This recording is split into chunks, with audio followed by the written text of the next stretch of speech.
Halo anak kami, apa kabar? Sehat ya? Kita lanjutkan pembelajaran kita pada pagi hari ini dari bidang PPKN. Ya, materinya adalah kerjasama dalam pelaksanaan hak dan kewajiban. Ya, kerjasama dalam pelaksanaan hak dan kewajiban. Kemarin kita kan sudah bicara tentang hak dan kewajiban. Ya, apa itu hak yang menjadi milik kita? Apa itu kewajiban yang harus kita laksanakan atau lakukan. Nah, di sini katanya perlu kerjasama, ya, kerjasama dalam melaksanakan hak dan kewajiban itu. Nah, apa contohnya? Ya, misalnya dalam penggunaan hak yang kita gunakan sehari-hari yang menjadi milik kita juga harus kerjasama. Karena kita tahu juga hak itu adalah menjadi milik kita kan, bukan berarti hak kita itu kita sesuka hati. Contoh penggunaan sumber energi listrik. Nah, memang itu adalah hak kita. Tapi kita harus memikirkan kepada orang lain.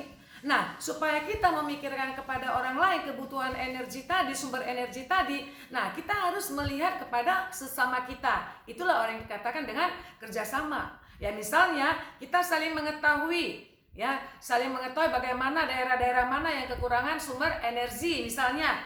Nah, dengan berkurangnya sumber energi dari satu tempat daerah itu berarti kita berpikir kan, oh berarti beginilah solusinya. Jadi kita mengetahui, jadi secara merata hak itu diperoleh oleh semua masyarakat.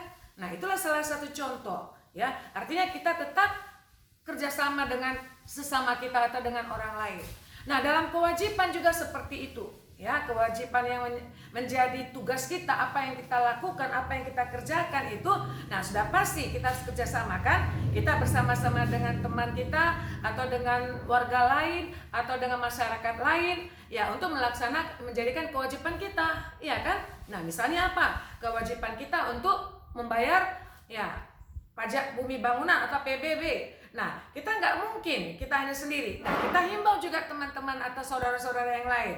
Nah, kewajiban kita apalagi misalnya di sekolah menyiapkan tugas atau PR. Nah, kita juga kerjasama dengan teman-teman kita. Yuk, PR kita apa? Nah, bagaimana penyelesaiannya? Bagaimana caranya mengerjakan? Jadi itu juga merupakan satu bentuk kerja sama. Jadi dengan adanya kerjasama dalam pelaksanaan hak dan kewajiban tadi, sehingga nah apa yang menjadi hak kita itu ya sudah sama-sama merata didapatkan oleh orang-orang lain juga.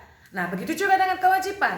Apa yang menjadi kewajiban kita, nah dapat kita kerjakan, dapat kita laksanakan bersama-sama dengan orang-orang yang ada di sekitar kita sebagai ya sesama kita manusia, ya kan, saling kerja sama. Nanti anak-anak kami yang menjadi tugas kita adalah ambil latihan dari buku Bu Pena subtema 2 bidang PKN, yaitu di halaman 119. Ya, kerjakan bagian PKN itu ada 5 soal, 1 pilihan berganda, 4 mengisi. Bisa anak kami? Nanti tugasnya nanti Ibu tuliskan di classroom. Oke, terima kasih.